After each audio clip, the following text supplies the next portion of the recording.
नमस्कार, news capital express में आपका स्वागत है। मैं हूं आपके साथ अंकिता। चलिए बढ़ते मुख्य खबर की ओर। भारतीय जनता पार्टी के प्रदेश अध्यक्ष वी डी शर्मा ने आज उज्जैन में बाबा महाकाल के दर्शन और पूजन अर्चन कर आशीर्वाद लिया।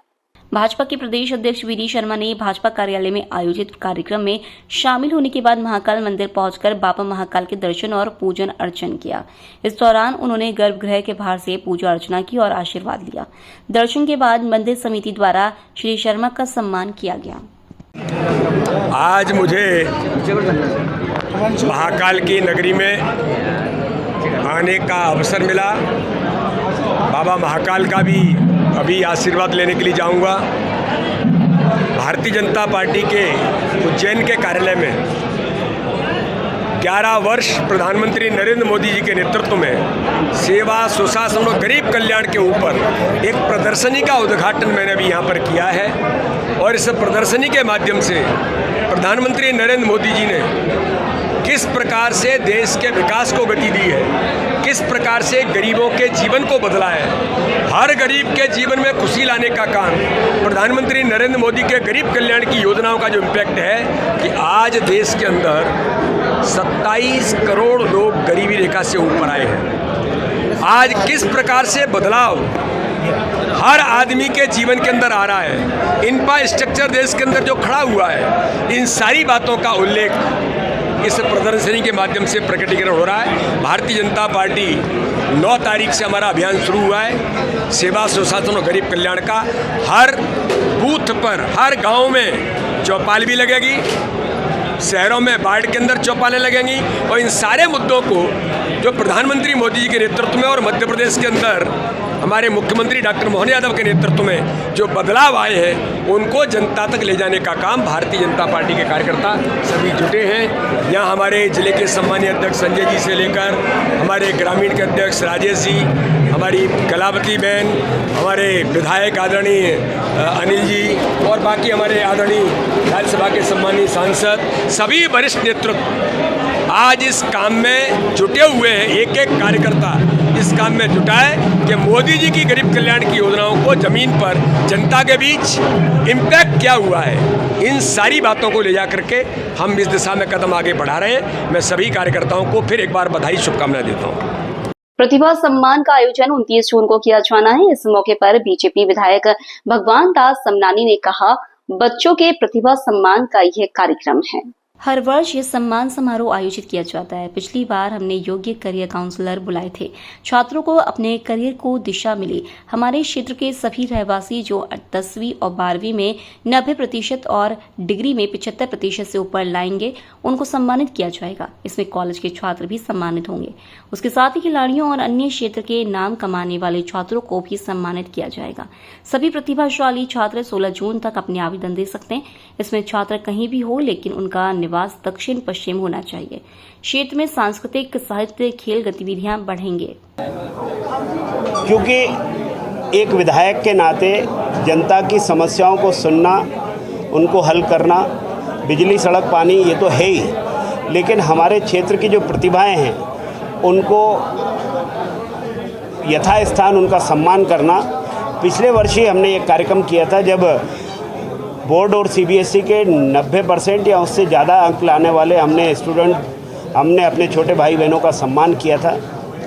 260 से ज़्यादा उस समय प्रविष्टियाँ आई थी। बहुत शॉर्ट नोटिस पर वो कार्यक्रम हुआ था। इस साल उससे आगे बढ़ कर के हमने वही 90% या इससे ऊपर लेके आने वाले 10th और 12th के जो हमारे स्टूडेंट हैं, चाहे सीबीएसई हो चाहे बोर्ड हो, उनका सम्मान करेंगे। साथ ही जो ग्रेजुएशन, पोस्ट ग्रेजुएशन में 75% या इसके ऊपर लेकर के आए हैं, ऐसे स्टूडेंट का सम्मान करेंगे। और उनका भी सम्मान करेंगे जिनकी डिग्री हो गई है, MBBS हो गया है, LLB हो गया है या इंजीनियरिंग हो गई है। साथ ही ऐसा एंट्रेंस, चाहे वो MPPSC हो, PSC हो, ऐसे में जिनका एंट्रेंस हुआ है, ऐसे भी हम प्रतिभाशाली उन व्यक्तित्वों का सम्मान करेंगे, स्वागत करेंगे। ये 29 जून को ये कार्यक्रम होने वाला है रविंद्र भवन में, रविवार के दिन। गए साल हमने एक प्रयास किया था कि जो हमारे कैरियर काउंसलर हैं हम उनको बुलाएं ताकि बच्चों की जो दुविधा होती है 10th और 12th करने के बाद कि नेक्स्ट आगे क्या करें, मेरा दोस्त इसमें जा रहा है तो मैं भी उसी कॉलेज में ले लूँ और यही सब्जेक्ट ले लूँ। उसको ये ध्यान नहीं आता कि उसकी जो प्रवृत्ति है उसके हिसाब से उसको कौन सा सब्जेक्ट लेना चाहिए। तो हमने ऐसे 3 योग्य कैरियर काउंसलर बुलाए थे और उन्होंने जो मार्गदर्शन दिया था उससे कई बच्चों को एक प्रकार से उनकी दृष्टि स्पष्ट हो गई कि हमको कौन सी दिशा में जाना चाहिए।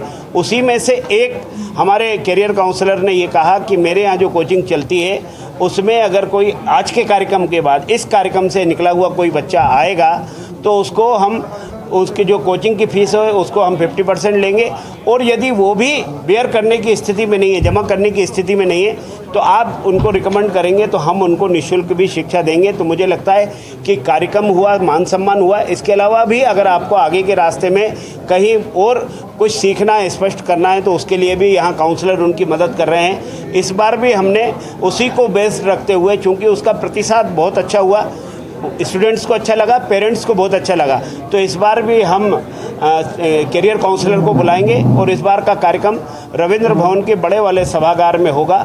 पिछली बार स्ट्रेंथ बड़ी हो गई थी, बहुत शॉर्ट नोटिस पे 260 से ज़्यादा प्रविष्टियाँ थी, लेकिन उनके पेरेंट्स आए थे, उनके लिए एक अद्भुत क्षण था, उनके लिए प्रसन्नता का क्षण था कि हमारे बच्चे का सम्मान हो रहा है। इस बार हमने उसके साथ खेल के, कला के, साहित्य के क्षेत्र में जिन्होंने उपलब्धि हासिल की है ऐसे स्टूडेंट का भी हम सम्मान करने वाले हैं, ऐसे खिलाड़ियों का भी सम्मान करेंगे, लेकिन उनका बेस्ट भोपाल की दक्षिण पश्चिम विधानसभा हो। और खेल के क्षेत्र में जो राज्य स्तर पर कोई मेडल लिए हो, चाहे गोल्ड लिए हो, सिल्वर हो या ब्रॉन्ज मेडल हो, या फिर राज्य की तरफ से राष्ट्रीय स्तर पर नेशनल किसी टूर्नामेंट में उनका पार्टिसिपेशन हो, तो ये भी माना जाएगा कि ये भी बड़ा अवसर होता है कि ऐसे खिलाड़ी को ऐसे राष्ट्रीय स्तर पर अवसर मिला है। और कला साहित्य के क्षेत्र में भी जो उपलब्धियां लिए हुए जो लोग होंगे, ऐसे प्रतिष्ठित लोगों का भी सम्मान हम इस कार्यक्रम में करेंगे। कुल मिलाकर इस कार्यक्रम को हमने कहा प्रतिभा सम्मान, दक्षिण पश्चिम विधानसभा क्षेत्र के रहवासी होना आवश्यक है, और उसके लिए हमने 2 मोबाइल नंबर भी जारी किए हैं। उन मोबाइल नंबर पर कोई भी अपनी और जानकारी ले सकता है। 2024 और 25 के ही जो प्रतिभागी हैं, या ये कहें कि जो छात्र छात्राएं, वही कंसिडर किए जाएंगे, उसके पहले की नहीं कि हम इसके पहले कर चुके, वो नहीं, करंट ईयर का होगा।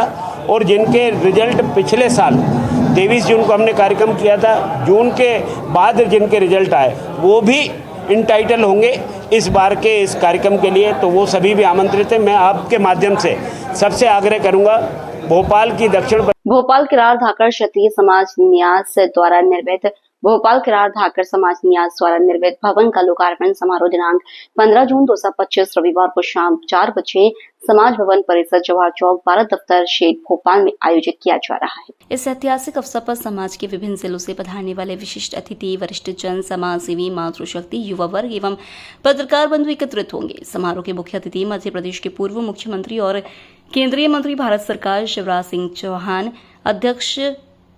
अध्यक्षता साधना सिंह चौहान, राष्ट्रीय अध्यक्ष किरार महासभा, विशिष्ट अतिथि माननीय मंत्री नरेंद्र पटेल, सांसद वे आलोक शर्मा और दर्शन चौधरी और विधायक भगवान दास समनानी जी सहित पूर्व विधायकगण और रामकिशन चौहान, रामकिशन कोटवार, भैयालाल पटेल सहित महासभा के पूर्व अध्यक्षगण लाल सिंह पटेल, डॉक्टर गुलाब सिंह किरार और शिवाजी पटेल जी सम्मिलित होंगे।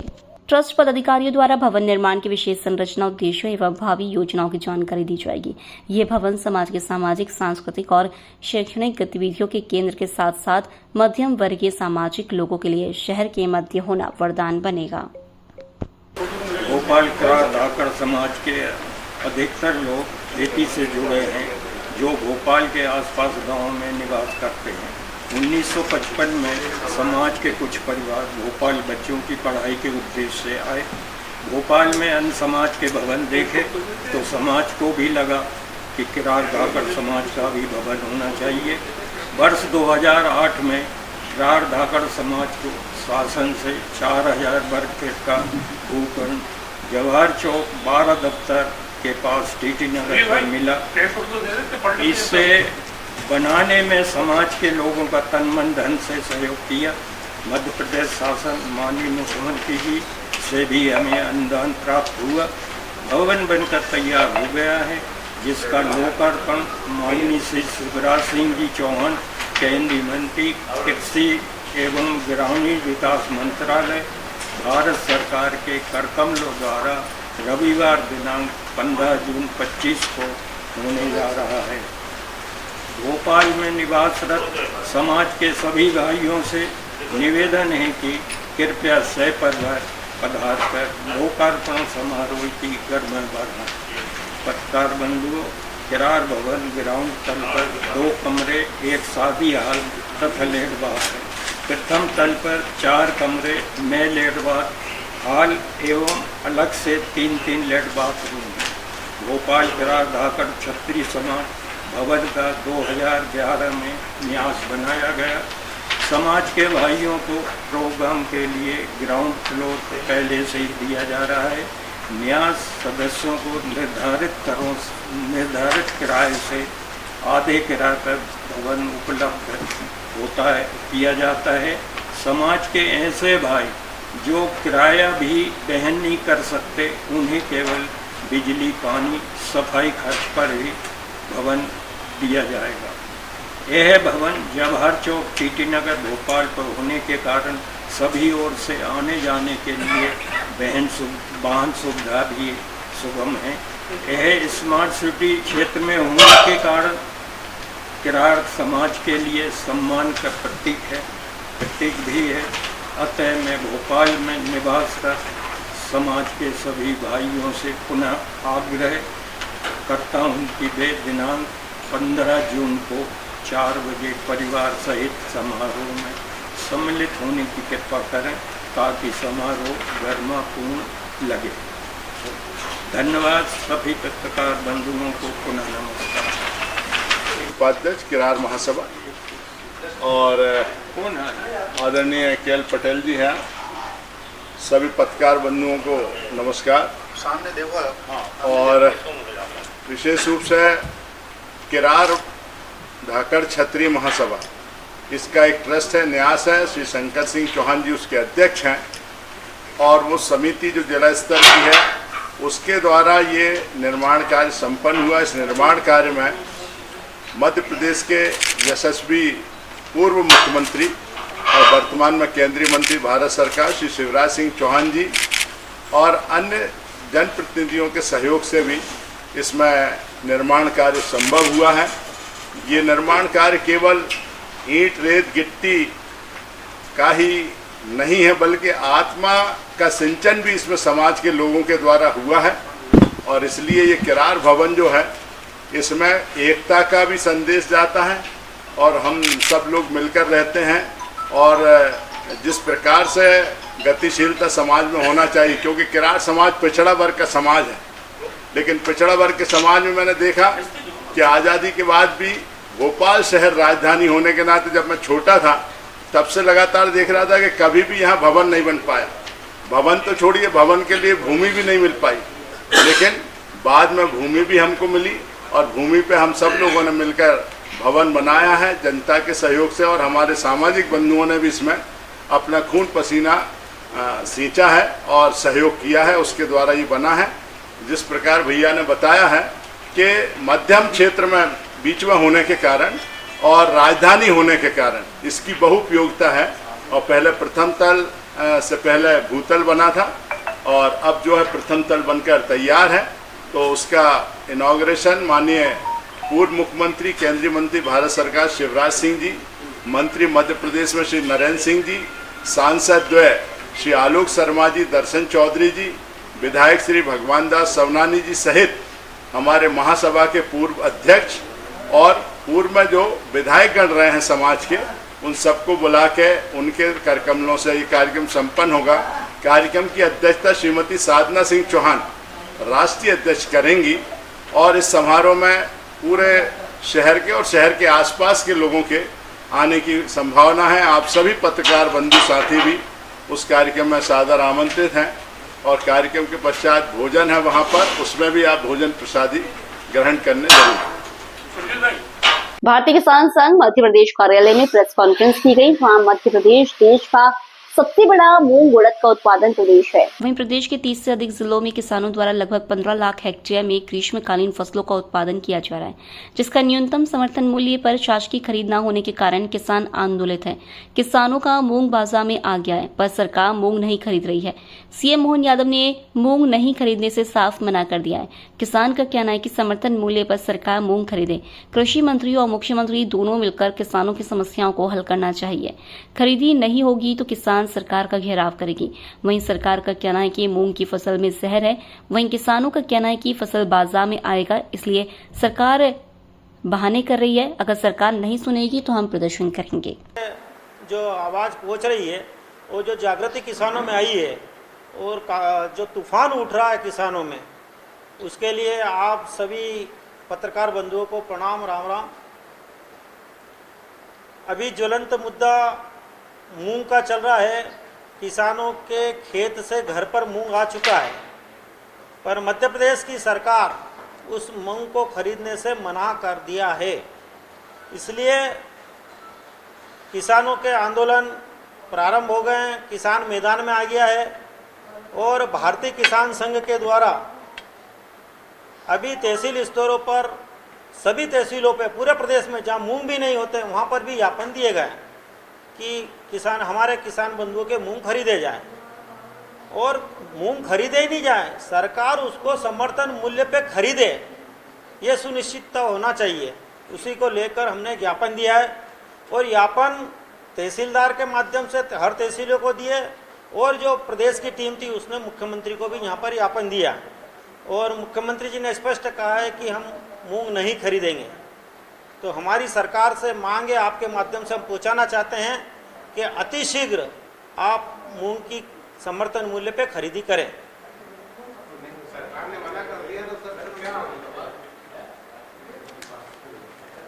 अब हम ये चाहते हैं कि समर्थन मूल्य पे अगर सरकार नहीं खरीद रही है तो प्रदेश सरकार तो एक एजेंसी है जो अपना प्रस्ताव देती है केंद्र को, पर केंद्र की सरकार को भी इसकी खरीदी करना चाहिए। तो मध्य प्रदेश सरकार को एक प्रस्ताव देना चाहिए कि हमारे यहाँ के मूंग खरीदना चाहिए। अब कृषि मंत्री और मुख्यमंत्री दोनों इस प्रदेश से हैं, क्योंकि मुख्यमंत्री तो होना ही है, पर कृषि मंत्री भी इस प्रदेश से हैं। तो मेरा मानना है कि दोनों एक ही पार्टी के हैं, दोनों को मिलकर इस किसानों की समस्या को हल करना चाहिए। सरकार का कहना है कि मूंग मतलब उन्होंने एक बहाना ढूंढा उसके अंदर कि मूंग जहरीला है और आज तक कोई ऐसी लैब नहीं है और टेस्टिंग की कोई व्यवस्था नहीं है और कोई नियम भी नहीं है कि आप उसका टेस्ट करके बता सको कि ये जहरीला है। आप टेस्ट करवा सकते हो पर ये सिद्ध नहीं होगा कि ये जहरीला है, क्योंकि जहर कौन बेच रहा है? जहर तो सरकार बेच रही है और सरकार बेच रही है। और डॉक्टर के पास जाएंगे तो डॉक्टर बोलेगा कि आपको दस्त लग गया, बीमार होगा तो आप पहले मूंग की दाल पतली पतली खाइए रोज। डॉक्टर अलग कह रहा है और सरकार अलग कह रही है। अब किसान संघ क्या करने जा रहा है? नहीं, किसान संघ ने तो तहसील से ऊपर तक दे दिया। अगर इस प्रकार का खरीदी नहीं होती है तो प्रदेश स्तर पर यहाँ पर मुख्यमंत्री का घेराव किया जाएगा।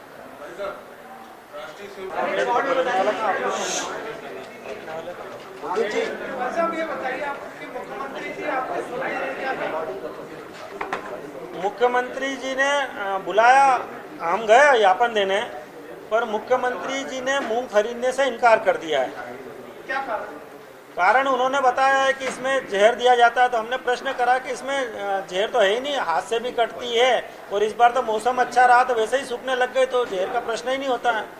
और आप कैसे सिद्ध करेंगे कि ये जहर है? मध्य प्रदेश के किसानों को तो अरबों रुपए का घाटा होगा इससे, क्योंकि मंडी रेट और एमएसपी में 2-2.5 हजार रुपये प्रति क्विंटल का अंतर है। कितने को खरीदी चाहते थे आप? हम चाहते थे समर्थन मूल्य पे। आगे क्या? अगर सरकार ने हमारी बात नहीं मानी तो हम मुख्यमंत्री का घेराव करेंगे। उसकी तारीख हम हमारी बैठक होने के बाद हम बता देंगे। आज हमारे प्रदेश में तीनों स्थानों पे जो हमारे मुख्यालय जबलपुर, इंदौर और भोपाल में प्रेस वार्ता चल रही है। उसके बाद हम 2-3 दिन का समय देते हैं। उसके बाद आगे की योजना बनाते हैं कि हम मुख्यमंत्री का निवास का घेराव करेंगे। बीच का रास्ता पर निकलने की संभावना? देखो, रास्ता तो निकल सकता है, सरकार निकाले तो। सरकार, हमारी यही मांग है कि सरकार यहाँ से पत्र केंद्र को दे, अपने पाले से बाहर निकले। अगर इनकी मंशा नहीं देने की है तो ये सिद्ध कर दे।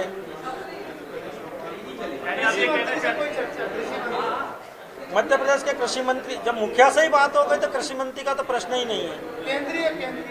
केंद्रीय कृषि मंत्री से हमारे केंद्र ने बात की है, केंद्रीय शीर्ष ने, और उन्होंने बोला कि यहाँ से अगर प्रस्ताव चले जाएगा तो हम खरीदने के लिए तैयार हैं। यानी आप ये कहना चाहते हैं कि मध्य प्रदेश के मुख्यमंत्री नहीं चाहते कि मूंगफली? हाँ, ऐसी मंशा है उनकी। केंद्रीय नेतृत्व की कृषि मंत्री से बात हुई है कल। हमारे यहाँ ज्ञापन देने के बाद हमने मुख्यमंत्री को ज्ञापन दिया, हमने बोल दिया, उन्होंने स्पष्ट मना कर दिया है कि मूंग की खरीदी नहीं होगी। तो केंद्र को हमने फ़ोन लगाया, उन्होंने कृषि मंत्री जी से बात की।